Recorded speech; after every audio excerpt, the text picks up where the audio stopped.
Hello friends, welcome back to the channel knowledge Shala by Nidhi Jain. Friends, अगर आप channel पर पहली बार आए हैं तो प्लीज़ चैनल को सब्सक्राइब कर लीजिएगा। वीडियो पसंद आती है तो वीडियो को ज़रूर से शेयर कीजिए अपने दोस्तों के साथ। नॉलेज शाला बाय निधि जैन इस चैनल को सब्सक्राइब कर लीजिए फ्रेंड्स।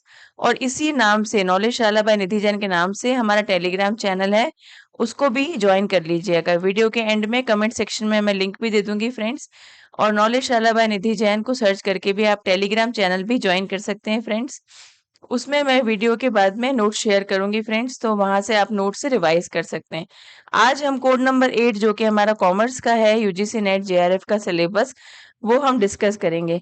मैनेजमेंट का सिलेबस हम ऑलरेडी डिस्कस कर चुके हैं फ्रेंड्स। अगर आपने नहीं देखी है वो वीडियो तो प्लीज उसको देख लीजिए, क्योंकि उसमें सिलेबस के साथ मैंने आपको बहुत सारी चीजें बता दी हैं कि एग्जाम को कैसे अप्रोच करना है, कैसे आपको आगे बढ़ना है, कैसे तैयारी करनी है और हर यूनिट को कैसे कैसे डील करना है, वो सब कुछ मैं बता चुकी हूँ। आज हमारे पास बहुत सारी क्वेरी आई थी कि कॉमर्स का सिलेबस भी डिस्कस कर दो मैम, तो आज मैं कॉमर्स का सिलेबस डिस्कस करूंगी। इसमें भी हमारे पास 10 यूनिट्स है फ्रेंड्स। यूनिट 1 बिजनेस एनवायरनमेंट की है, यूनिट 2 अकाउंटिंग एंड ऑडिटिंग की है, यूनिट 3 आपकी बिजनेस इकोनॉमिक्स से रिलेटेड है, unit 4 business finance, unit 5 stats है, यूनिट 6 बिजनेस मैनेजमेंट जो कि हम ऑलरेडी अपने चैनल पे स्टार्ट कर चुके हैं। अगर आपने नहीं देखी है तो प्लीज देख लीजिएगा फ्रेंड्स। यूनिट 7 बैंकिंग है, marketing management, unit number 8 9 legal aspects, unit 10 income tax. One by one अब मैं आपके साथ सारा सिलेबस डिस्कस करूंगी फ्रेंड्स। मैं और जेआरएफ क्वालिफाई हूँ मैनेजमेंट में, और मैंने नेट क्वालिफाई कर रखा है कॉमर्स में। लगातार 2 एग्जाम्स मैंने 2 सब्जेक्ट्स में निकाले हैं फ्रेंड्स। तो आप इस चैनल को सब्सक्राइब कर लीजिए, आपको एक ग्राउंड लेवल की गाइडेंस यहाँ से मिलेगी। कोई फालतू की बात नहीं है फ्रेंड्स, एक जो रियलिटी में जो गाइडेंस चाहिए वो मैं आपको प्रोवाइड करूंगी। Unit 1 business environment. इस यूनिट में आपको बिजनेस एनवायरनमेंट और इंटरनेशनल से रिलेटेड कुछ इंपॉर्टेंट टॉपिक्स पे ध्यान देना है। सबसे पहले आपको एक पेसल जो हमारा है political, economic, social, technological, legal और एनवायरमेंटल, इस पे इससे क्वेश्चन पूछे जाते हैं फ्रेंड्स। ये देखिए, आप यहाँ पे देख सकते हैं business environment, economic, political, role of government, legal environment, consumer protection act, FEMA, FERA, scope and importance of international business, globalisation की थ्योरीज हैं फ्रेंड्स। यहाँ से क्वेश्चन पूछते हैं आपको स्टेटमेंट वाइज। प्रोपोनेंट्स, मैंने आपको बताया था कि आप कुछ चीजें जरूर ध्यान रखिएगा। थ्योरीज, मॉडल्स, प्रोपोनेंट्स, राइटर्स की बुक्स, ये सारी चीजें फ्रेंड्स आप कहीं पे भी सुनते हैं, पढ़ते हैं, तो प्लीज आप ध्यान रखिएगा। ग्लोबलाइजेशन की थ्योरीज हैं, मोड्स ऑफ एंट्री जिसमें हमारे पास एक्सपोर्टिंग, लाइसेंसिंग, फ्रेंचाइजिंग ये आता है, ये जरूर पूछे पूछे जाते हैं friends. Again theories of international trade, इससे क्वेश्चन जरूर आता है, थ्योरीज पूछी जाती हैं। Tariff and non tariff barriers और फॉरेन ट्रेड पॉलिसी, जो अभी लेटेस्ट में फॉरेन ट्रेड पॉलिसी आई है वो हम करेंगे, उससे क्वेश्चन आने के पूरे पूरे चांसेस हैं। एफडीआई की थ्योरीज हैं फ्रेंड्स, ये पूछी जाती हैं। एफपीआई, एफडीआई का difference, types of FDI, cost and benefit of FDI, balance of payment, यहाँ से पूछते हैं क्वेश्चन। फिर रीजनल इकोनॉमिक इंटीग्रेशन, इसमें हमारे पास levels of regional economic integration है, यहाँ से हमें क्वेश्चन पूछते हैं। एशियन, सार्क, नाफ्ता, इनकी कौन कौन सी कंट्रीज हैं, इंडिया किसका पार्ट है, किसका पार्ट इंडिया नहीं है, ये आपको बेसिकली याद रखना है। वर्ल्ड बैंक, आईएमएफ का डिफरेंस, इनमें क्या इनका सिग्निफिकेंस है, कब बने थे, डब्ल्यूटीओ का कब बना था, डब्ल्यूटीओ में और गेट्स में क्या डिफरेंस है, ट्रिप्स और ट्रिम्स, ये सारी चीजें आप अच्छे से ध्यान रखिएगा, इनसे क्वेश्चन पूछे जाते हैं। यूनिट 2 है हमारे पास accounting, basic accounting principles, accounting के concepts, partnership accounts, admission, retirement, corporate accounting, issue, share से एक क्वेश्चन पूछा जाता है friends. Cost and management accounting में marginal costing, break even analysis, standard costing, budgetary control से क्वेश्चन पूछते हैं।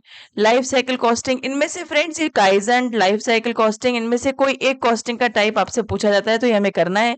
रेशियो एनालिसिस, कल मैंने मैनेजमेंट के सिलेबस को डिस्कस करते टाइम भी आपको बताया था कि रेशियो एनालिसिस से सिंपल प्रॉब्लम्स पूछी जाती हैं, आपको रेशियो के जो फॉर्मूलाज हैं वो आपको अच्छे से याद होने चाहिए। फंड फ्लो, कैश फ्लो, कई बार इसका एक प्रैक्टिकल क्वेश्चन भी आ जाता है जिसमें 5 क्वेश्चन आते हैं। तो फंड फ्लो, कैश फ्लो की सारी जो एक्टिविटीज हैं वो आप ध्यान रखिएगा। उसके बाद ऑडिटिंग में हमारे पास ज़्यादा सिलेबस नहीं है। Independent financial audit, recent trends in auditing, एक क्वेश्चन आप एक्सपेक्ट कर सकते हैं, ज़्यादा नहीं, क्योंकि ऑडिटिंग का सिलेबस बहुत ज़्यादा नहीं है हमारे पास। अकाउंटिंग का पोर्शन थोड़ा ज़्यादा है। देन हमारे पास आता है इकोनॉमिक्स। इकोनॉमिक्स में फ्रेंड्स कुछ टॉपिक्स फिक्स हैं जहां से क्वेश्चन आता ही आता है, जैसे आपका यूटिलिटी एनालिसिस, इंडिफरेंस कर्व की प्रॉपर्टीज देख के आपसे पूछते हैं।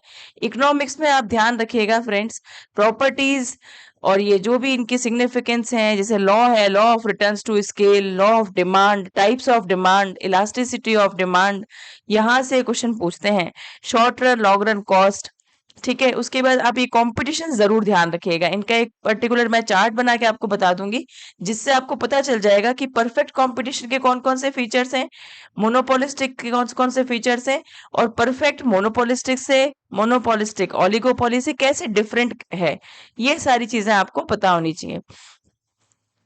प्राइसिंग हम मार्केटिंग में भी पढ़ते हैं, यहाँ पे भी लिखा हुआ है। प्राइस स्कीमिंग, प्राइस पेनिट्रेशन, ये ध्यान रखिएगा। प्राइस स्कीमिंग वो होता है फ्रेंड्स जहाँ पे बिजनेस इंट्रोड्यूस होते टाइम, इंट्रोडक्शन की जो स्टेज होती है बिजनेस की, जब बिजनेस लॉन्च हो रहा होता है, तब कंपनी क्या करती है, प्राइस को हाई रखती है।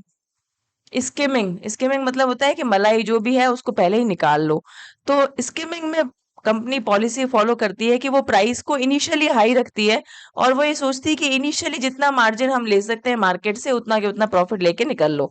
और पेनिट्रेशन इसका जस्ट अपोजिट है। इसमें पेनिट्रेशन भी आता है। पेनिट्रेशन में ये होता है कि कंपनी इनिशियली अपना प्राइस लो रखती है। वो सोचती है कि पहले मार्केट को कवर कर लें, उसके बाद में प्रॉफिट पे फोकस करेंगे। तो ये दोनों कुछ प्राइसिंग, और भी बहुत सारी प्राइसिंग स्ट्रेटेजीज हैं, वो आपको करवा दूंगी मैं नेक्स्ट वीडियो में। तो वो आप ध्यान रखिएगा, हम अपनी अलग से वीडियो बना के प्राइसिंग के टाइप्स करेंगे। फाइनेंस में आपके पास sources of finance, long term sources, short term sources, cost of capital के formulas, time value of money. एक फ्रेंड्स आप मुझे कमेंट सेक्शन में ये बताइएगा कि आपको पीपीटी से पढ़ने में ज्यादा मजा आ रहा है या हैंड रिटन नोट से। जैसे आप बोलेंगे, अगर आपको पीपीटी से पढ़ने में ज्यादा अच्छा लग रहा है तो मैं आपको पीपीटी से पढ़ाऊंगी। अगर आपको हैंड रिटन नोट ज्यादा पसंद आ रहे हैं तो प्लीज मुझे बताइएगा, तो मैं हैंड रिटन नोट से बनाऊंगी। फिर friends capital structure, capital budgeting, इनकी थ्योरीज हमसे पूछी जाती हैं। वर्किंग कैपिटल में types of working capital, dividend में अगेन डिविडेंड की थ्योरी से क्वेश्चन आता है। देन हमारे पास exchange rate risk, euro currency, GDR ADR का डिफरेंस पता होना चाहिए, यहाँ से क्वेश्चन हमसे पूछा जाता है। स्टैट्स में भी फिर अगेन वही है फ्रेंड्स। स्टैट्स में भी हमारे पास कुछ टॉपिक्स हैं, जैसे कोरिलेशन, रिग्रेशन, यहाँ से क्वेश्चन आता ही आता है। सेंट्रल टेंडेंसी में मीन, मोड, मीडियन, इनकी प्रॉपर्टीज, इनके फॉर्मूले, अगर मेन मेन फॉर्मूले हैं तो ये आपको ध्यान रखने हैं, ठीक है। उसके बाद कोरिलेशन, रिग्रेशन से क्वेश्चन पक्का आता है। प्रोबेबिलिटी से एक क्वेश्चन आता है। प्रोबेबिलिटी डिस्ट्रीब्यूशन, ये बिल्कुल बहुत ही टॉपिक ऐसा है, इसको छोड़ के जाना ही नहीं है। बाइनोमियल, पॉइजन और नॉर्मल डिस्ट्रीब्यूशन का डिफरेंस तो हमें अच्छे से पता होना चाहिए, यहाँ से क्वेश्चन आता है। ये अगेन देखो फ्रेंड्स, ये वाला टाइप, ये वाला जो आपका पोर्शन है, ये हम रिसर्च में भी करेंगे, तो ये वहां पे भी कवर हो जाएगा। आपका data collection, sampling, first paper में भी यहाँ से क्वेश्चन आता है। ANOVA, Z test, T test, chi square test, इनकी प्रॉपर्टीज, इनका डिफरेंस, ये आपको जरूर पता होना चाहिए। देन हमारे पास आता है बिजनेस मैनेजमेंट। ये यूनिट हम ऑलरेडी स्टार्ट कर चुके हैं।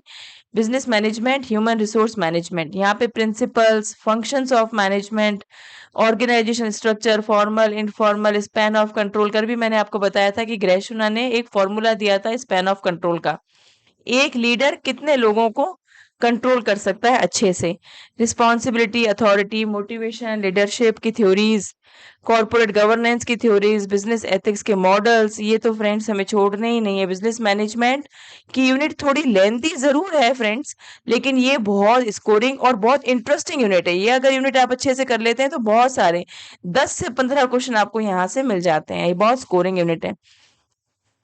देन हमारे पास ह्यूमन रिसोर्स की प्लानिंग का प्रोसेस, रिक्रूटमेंट सिलेक्शन का डिफरेंस, ट्रेनिंग और डेवलपमेंट के मेथड्स, यहाँ से क्वेश्चन पूछा जाता है। परफॉर्मेंस अप्रेजल के मेथड से क्वेश्चन आता है। पर्सनालिटी की वापस theories, perception theories, attitude theories, emotions, group dynamics, ठीक है। कॉन्फ्लिक्ट एंड नेगोशिएशन का प्रोसेस, कॉन्फ्लिक्ट का प्रोसेस, ठीक है। ऑर्गेनाइजेशन कल्चर में ऑर्गेनाइजेशन डेवलपमेंट और चेंज, इनका सब कुछ पता होना चाहिए। चेंज में हमारे पास कुछ मॉडल्स हैं, ये आपको पता होने चाहिए, ठीक है friends.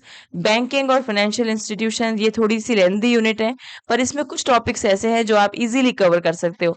Types of banks, commercial banks, rural banks, reserve bank of India, Basel norms, capital market, money market का difference, NBFCs, banking and other financial services का डिजिटलाइजेशन, इंश्योरेंस का टाइप्स। ये थ्योरी है फ्रेंड, अगर आप एक बार अच्छे से 2-3 बार अगर अच्छे से रिवाइज करेंगे तो आप कर लेंगे। फिर हमारे पास आता है मार्केटिंग मैनेजमेंट। ये बहुत स्कोरिंग यूनिट है। यहाँ से अगेन बिजनेस मैनेजमेंट जैसे ही यहाँ से 10 से 15 क्वेश्चन आपको पूछे ही जाते हैं, पक्का ही पक्का आते हैं। और इंटरेस्टिंग भी है, थोड़ी सी लेंथी है पर इंटरेस्टिंग है। अगर आप इसको ढंग से पढ़ेंगे तो आप सारे क्वेश्चन सही कर लेंगे। मार्केटिंग के concept, approaches, marketing channels, product decision, product का कॉन्सेप्ट, प्रोडक्ट मिक्स के क्वेश्चन पूछे जाते हैं, प्रोडक्ट लाइफ साइकिल की स्टेजेस पूछी जाती है, न्यू प्रोडक्ट डेवलपमेंट का प्रोसेस पूछते हैं, ठीक है। प्राइसिंग, मैंने अभी बताया था कि प्राइसिंग के जो भी टाइप्स हैं वो सारे आपसे पूछे जाते हैं, तो आप इनको थोड़ा सा ध्यान रखिएगा फ्रेंड्स। हम करेंगे प्रमोशन के decisions, role of promotion in marketing, channels of distribution, zero channel, one channel, two channel, ठीक है, ये पूछे जाते हैं। कंज्यूमर बिहेवियर के models, service marketing, trends in marketing, social marketing, logistics management पूछा जाता है। लॉजिस्टिक्स में आपको in house logistics, outbound logistics, ये पता होना चाहिए। देन हमारे पास आता है लीगल एस्पेक्ट्स। ये फ्रेंड्स, इसमें हम कुछ सेलेक्टेड टॉपिक्स पहले करेंगे, उसके बाद में हम डिटेल में करेंगे। ये थोड़ी सी लॉ वाली यूनिट है, तो इसमें हम पहले सेलेक्टेड करेंगे। ऐसे ही इनकम टैक्स और लॉ के लिए अप्रोच हम थोड़ी डिफरेंट रखेंगे। इसमें हम सारा टॉपिक कवर करने की बजाय पहले हम इंपॉर्टेंट टॉपिक्स करेंगे।